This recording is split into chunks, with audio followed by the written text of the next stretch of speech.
Hey, what's going on, guys? Today I just wanted to talk about how basically one decision in your life can ruin your life, can make your life 1,000 times harder for the rest of your life until the end of your life, basically. And I'm going to talk about the decision that did that for me, not in a way to be depressing or whatever, or say that life is hopeless if you make the wrong decision, but more as kind of like just a warning and then a question: what do we do afterwards? So I'm going to go ahead and talk about the choice that I made that effectively ruined my ability to earn really any significant amount of money, and just kind of set me at minimum wage for the rest of my life. I know my situation is definitely special, but I'm just relating to my life as it's been the last 13 years, and how I got here. So in 2012, I was a personal trainer with my own business, and I was making decent money, and I was in control of my schedule and how many clients I could work in a day and whatnot, and it was reasonably good. But the problem is, I wanted to have my own business and to hire people on, but I didn't have a location, a place to do that.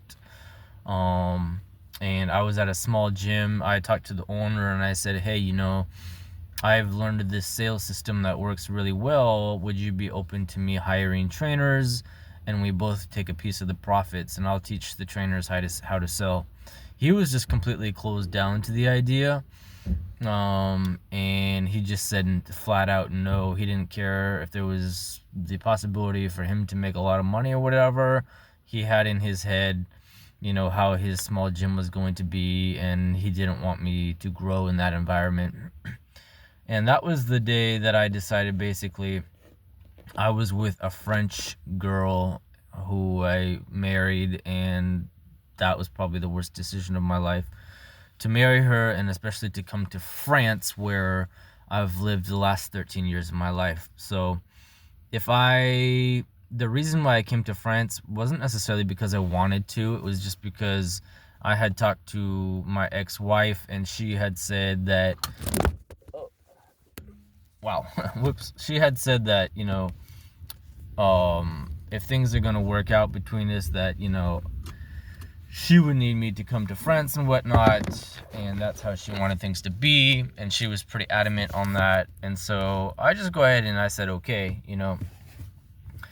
that works, let's do it. I had this idea in mind that it would be kind of like an adventure: come to Europe, discover a new country, a new culture, and eventually things would work themselves out and get better, in a natural way. And we came to France, and she actually didn't live in Paris. It was like a small town, very small village of like 30,000 people, um, kind of in the middle of the country, in the middle of nowhere, with no economic opportunities. And just the fact that I wasn't making money because I didn't speak the language. We were in a small, it was basically like a farming town where just a bunch of, older retired people lived who had, made their earnings earlier in life.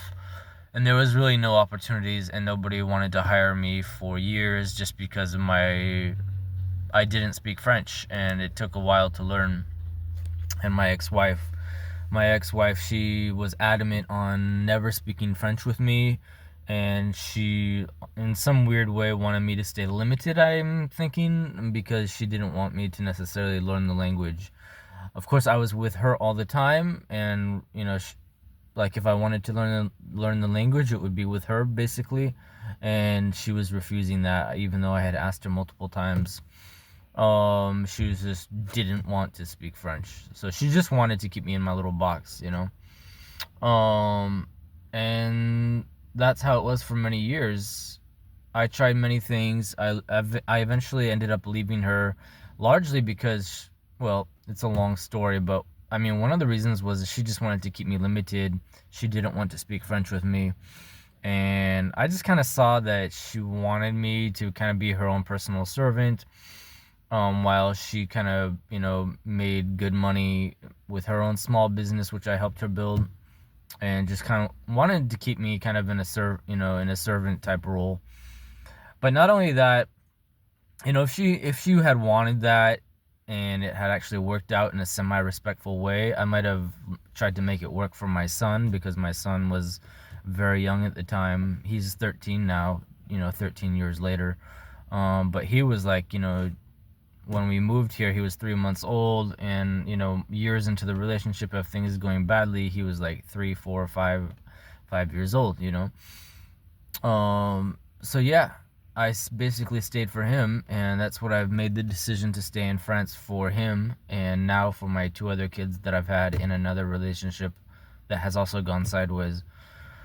Um, but that's the situation, and I find myself just, basically, even my parents told me, hey, David, you should come back to the U.S. Things are gonna be rough for you over there, and I told them, if I want to sacrifice my life for my kids to be able to stay in my kids' life, that's what I'm going to do, because um if I move back to California, I mean, I can't just take a plane ticket every couple months to come see my kids. So, if I ended up moving back home, I would see my kids maybe once a year, and that's just unacceptable to me. And being poor my whole life is also unacceptable. And I've fought the last 10 years to try to build something. In the US, um, I had actually had an offer where they wanted to hire me to be a police officer. And, police officers make really good, decent money. They wanted me to take the test and come on in and present myself. And they had approached me. And I'm just thinking, how much money I could have made over all these years. I could have invested in stocks, real estate. My life, I could have a woman who respects me just because I'm making really decent money. I mean, and here I am. I could have been a personal trainer and grown that eventually. I mean, there's just so many other opportunities I would have had in the US. But no, I was struggling just to say hello and to learn French. And that's how the last 10 years have been. Since I've been here, I've just focused everything on trying to improve my situation and try to make myself relevant to the job market. Here in France, they don't really trust your diploma because you're a foreigner, and they don't know the US school system, so they don't really care if you have a college degree, which I do, which I worked very hard for in the US. All my personal training certifications don't work here in France because it's a different educational system. And if I wanted, to get back into that, I'd have to study for years and years and years to get my certifications back, to be just like a regular, starting from scratch with no money trainer. So, I've invested my time and energy in just learning things about online type skills and learning how to work with tools, and really just trying to scrape by day by day, just in survival mode. I've spent my whole life, the last 10 years, has really been about how do I manage very small amounts of money, and how do I manage my personal life so it doesn't become more depressing and difficult than it is right now. And that's what it's been about. There hasn't been really the opportunity for me to target a good job or develop some great strategy. A lot of my time has just gone in trying to raise my 3 kids, get my own place so that I don't have to live in constant toxicity with their mother, because that's another story on the other side. So I made wrong choices with women, and ultimately the thing that destroyed me was having kids with them, because if I didn't have kids with any of these 2 women, I wouldn't be living in this country and I wouldn't be staying in this country. So everything is just severely limited because of a couple of few stupid choices that I made in my life. The main stupid choice that I made was I chose the wrong partner and I had a kid with her. If I had just simply married her and I hadn't had a kid with her, you know, things would have been much better. I would have moved back to the US probably 10 years ago or something. Um, Even more than that, you know, like if I hadn't had any kids, I would have just moved back to the US and been totally fine and not have to worry about never seeing my kids and not having a relationship with them, you know? So, I mean, that's the situation, you know, just sacrificing everything just to scrape by. And my whole life has just been about how can I manage the grocery bill? How can I pay that? How can I not bug people begging for money, you know, maybe friends or family or whatever, and how to find, you know, ways to save money, because making money has been almost like impossible for me here in France just due to a variety of factors, but the main one being just like the culture, the language, you know, and not being known for anything that I really bring to the table, because people just kind of look at me here in France and they just kind of see a guy who has like a crazy weird accent.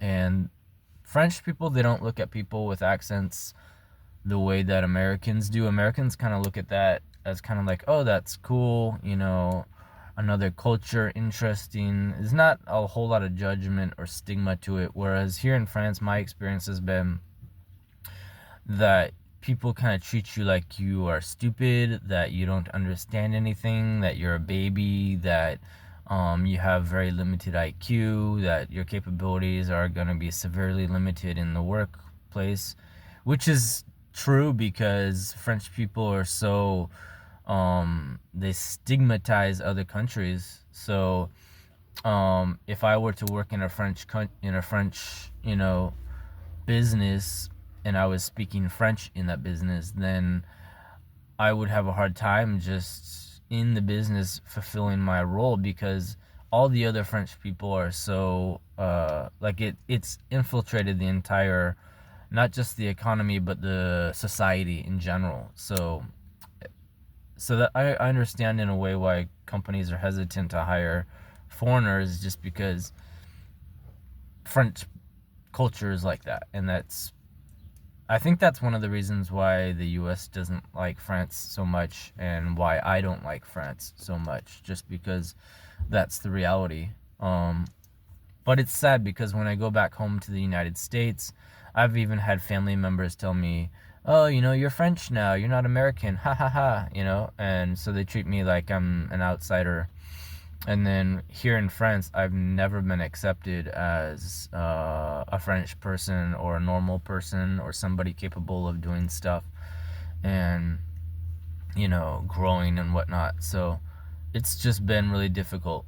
So that's why in my last video I talked about how most men shouldn't have kids. I know it's coming from a very specific set of circumstances, so you know, it might be a little bit overly skewed to one side, but I also do feel like there's a lot of truth to it. And although my situation is very special, I do think that it applies to a lot of people that, you know, that you wouldn't expect, even in just normal circumstances. I would say, like, my main thing now is I wouldn't really search for a real serious relationship that I really believe could be stable if I didn't have good income, you know, just because women are so dependent on that.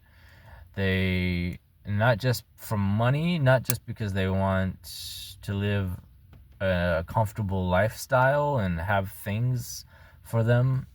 But also, I think women are so focused on status, and they want a man, who can um, give them a good reputation. And if you are struggling financially, most women, in my experience, they're just going to treat you with a lot of disdain and disrespect. Even if you're making more than she is and she's poor too, and even if you're helping her a lot and you've historically helped her a lot, she's just thinking, that you're some poor guy who can't make money, and that's just how she's going to treat you as long as that's the case. And the thing is a lot of these women, they don't understand that the day that I would actually make money, I'm not sure I could even have a relationship with them anymore, just because I remember all the stuff that I got, treated a certain way, like because of my lack of resources. You know what I mean? So, um, you can forget stuff and you can forgive people, but you can't really change the relationship dynamic of if somebody treats you a certain way over years and years and years, like, and they're not changing in a real genuine way. Like, it's no longer a question about forgiving or forgetting or whatever. It's just infiltrated the substance of the relationship to such a very deep and psychological degree that you can't just really just get over that. It's just not really possible. And that's just been my experience. So I would just say, just be careful, with the decisions that you make in life, and really ask yourself, is this a decision that you really want?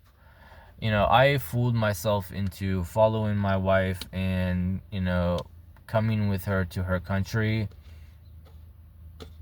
And at the time, it seemed like the right decision to make. Um, but I didn't have enough information. I didn't know how French people were. I didn't know the French culture and society and the prejudice against the stigma against people who aren't French like them. And I didn't know that I would be in a small farming village in the middle of nowhere. I there's just so many things I didn't know, and I wasn't really able to get the information. This was back in like 2012 or whatever, so we had less tools. We had the internet, but it wasn't like the internet of today. You couldn't really Google the town very well and learn about the town and see what it was really like.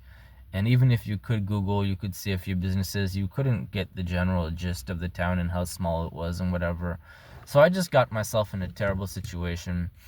Like, I just remember the first day coming to France. I had visited Paris before a few times, and so I had this idea of, things being bigger and more dynamic, because Paris isn't that bad.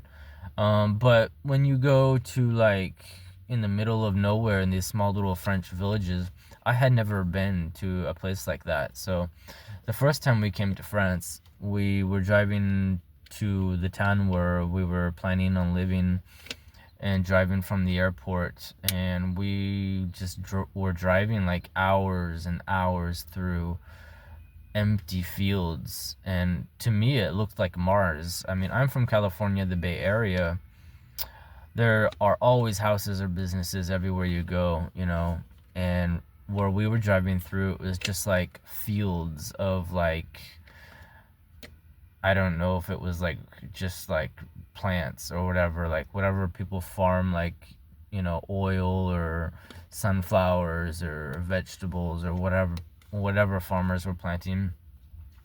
Like, I didn't even see like houses or anything. It was just like driving hours and hours, and I was like, I just remember being shocked, to being like, what are we doing? Where are we going? Like, what is this? And that was the first shocker.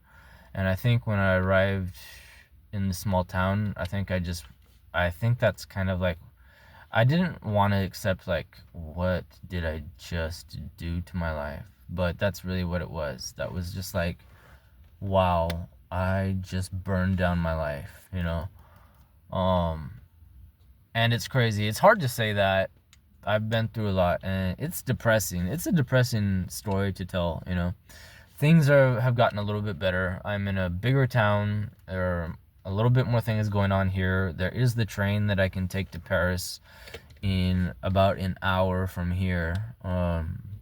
So, you know, there are options, but the thing is, if I take the train to Paris, you know, we're talking about, you know, 15-minute drive, 20-minute drive to the train station, and then, you know, you buy your ticket, you wait for the train, and then a 1 hour drive, a 1 hour train ride to Paris, and then you get to where you want to get, and then you have to, you know, walk there, transport there, and then you have to do the whole same thing to come back home, you know. So yeah, it's not that far, but just the logistics of it, if you were to do this on a regular daily basis, it's just not that realistic, you know.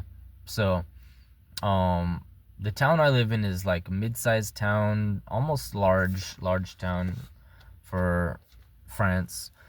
Couple 100,000 people, I believe, and so that's more interesting. There are some things to do here. There is the transport system of France, which is pretty darn good for the buses and trains. So that's the positive thing. But yeah, it's just the economy is pretty dead, and the social stigma, and just employers not knowing your history.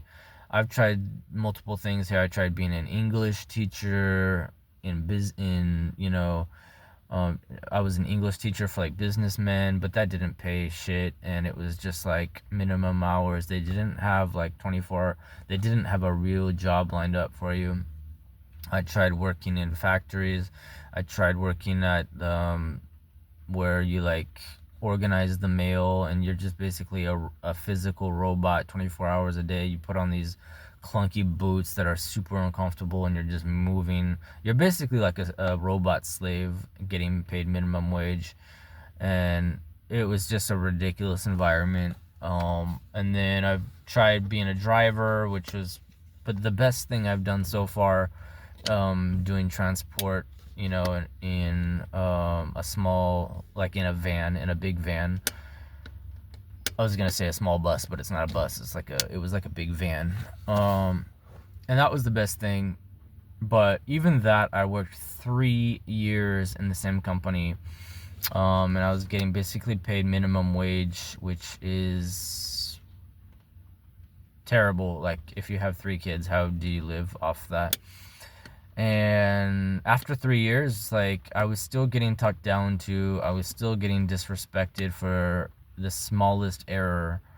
And there was no developing positions. There was no progression. There was no, like, David, you know, after 5 years, if you work here, we will pay you €1 more per hour, or you will get something. Like, I tried talking, and they're just like, no, like, this is the only post available. I was just like, wow, okay. So it is what it is, you know. Doing the best I can. It's hard a lot of times to keep the hope, you know. You kind of just want to give up, but what is the alternative to giving up, you know? Like, you going to drink yourself to comatose, you're going to smoke something. Even that doesn't last, right? You get tired of that, and it's terrible for your body and your mind and your productivity. So long term, that's a shitty plan.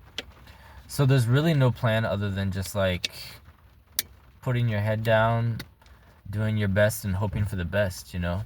So it is what it is. There's a lot of details in there that I haven't mentioned and that I simplified a little bit, which I'll probably cover in another video. But that's the gist of it. That's the gist of the situation. So my best advice, after having done so many things wrong, would just be do the best you can, and don't make decisions based off of because somebody tells you something is good. I came here to France because, you know, my ex-wife was like, yeah, it'll be good, it'll be great. Like, she was positive about it, and it was just a shitty negative thing, you know. Should have never come here. Um, but the first mistake I did was get with the wrong person. And the main thing I did that I should have never done is have a baby with the wrong person. And I did that twice in two different relationships. So apparently I didn't learn the first time. Um, so yeah, I'm dealing with the consequences now. I accept it, moving forward, and doing the best I can. So just be careful when you make those decisions. Some things you cannot go back on, and having kids is one of them.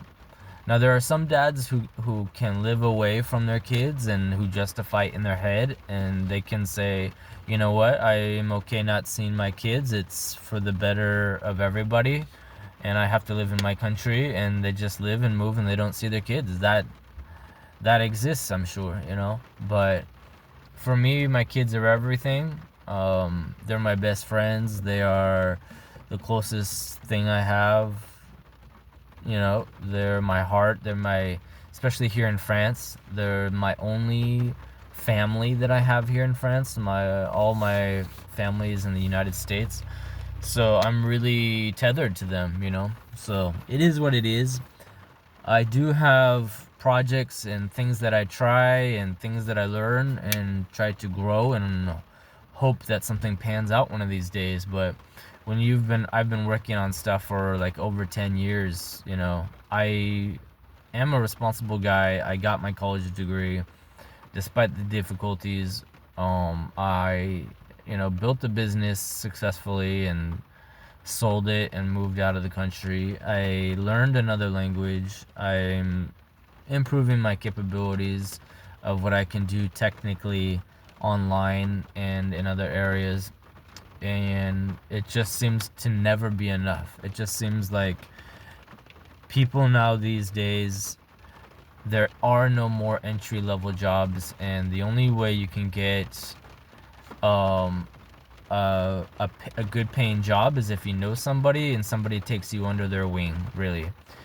Or if you can save the world and you can just generate income from thin air and just do magic, then a company will hire you. But if you can't just do magic and make money up here out of the air, people just don't hire you. There's just no more opportunities anymore. And it's crazy, you know. And if you could make money up here out of thin air, you would never go work for probably another company unless they were paying astronomical amounts for your skill set, you know. Like unless they were paying more than what you would actually be able to make for money to appear out of thin air, you know. So that's the situation. I mean, I'm trying to get myself to the point where I can just generate money out of thin air, and it's not easy. It's rough and it's competitive. A lot of people try to make it sound like it's easy. I've spent thousands of hours, years of my life, thousands of euros that I didn't really have, thousands of dollars or euros or whatever you want to call it, of money that I didn't really have to invest because I was just trying to pay for my kids to eat. But I invested in it, you know, with the hope that one day my skill set would, you know, amount to something. And I continued in that direction because the alternative is just to accept base level bare minimum for the rest of your life. And I refuse that, just out of principle. I'll go down until I'm 80 years old if I have to, learning new things, becoming super competent. And if it never works out, fine. But like to lose hope and just like drown yourself in substances, it's not the answer for me. You know, I prefer to keep a little bit of hope, even if I'm, you know, isolated and I have no resources and nobody's helping me and nobody believes in me and there's nothing in the immediate, you know, visual short to midterm that looks like it will pan out.